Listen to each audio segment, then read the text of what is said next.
I am Dr. Nivedita Bharati, consultant obstetrician and gynecologist associated with Apollo Specialty Hospitals, Vanagaram, Chennai. My area of special interest include preventive oncology in women. When we talk about preventive oncology in women, we talk about cancer of breast, cancer cervix, cancer uterus and ovary. So of which we are more interested in cancer cervix nowadays. The reason being, we know the reason for the cervical cancer nowadays because it's been found that HPV, that is the human papilloma virus, is responsible for around 95 to 97% of cervical cancers. And having known the cause, now we have the vaccine against it. So the whole world is moving towards preventive health. So a disease or a cancer against which we have a vaccine nowadays is only against cervical cancer.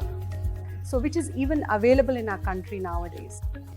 And we have 3 types of vaccines, that is the HPV vaccines available in our country.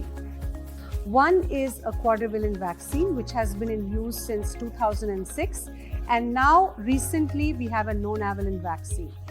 Nonavalent meaning the vaccine which is effective against 9 serotypes of HPV virus, which is the recent one. So how should we give or who should be given the vaccine? So the target age group of cervical cancer vaccine is 9 to 15 years old girls.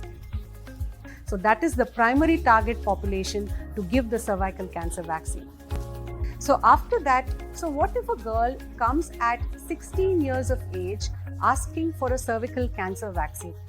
So the answer is this vaccine can be given up to the age of 45 years. The only difference being, if you give the vaccine to a girl lesser than 15 years or between the 9 and 15 years of age, you need to give only 2 doses of the vaccine at the interval of 6 months. By that, one vaccine, if you give it today, the second dose should be after 6 months. If the girl is over 15 years up to the age of 45 years, we need to give 3 doses of vaccine.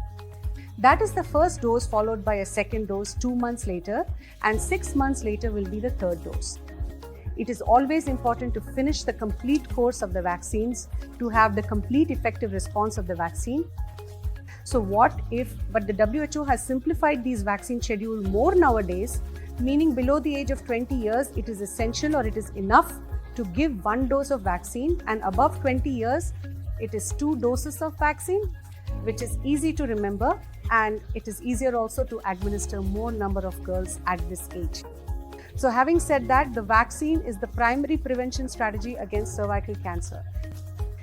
Even if a girl has been vaccinated effectively either with the 2-dose or the 3-dose schedule, she still has to go for secondary prevention strategy, which is called as the pap smear or the cervical cancer screening, because the reason being, as we all know, no vaccine is 100% protective, but it is highly effective. So even if a girl has been vaccinated with the 2-dose or the 3-dose schedule, she still has to undergo the cervical screening test after 30 years of age at the interval of every 3 years, up till the age of 65 years. When we follow both this primary and the secondary prevention strategy, the primary prevention being vaccine and the secondary prevention being cervical cancer screening with pap smear test or a HPV DNA test, we will be able to eliminate cervical cancer in a few generations to come from the whole world.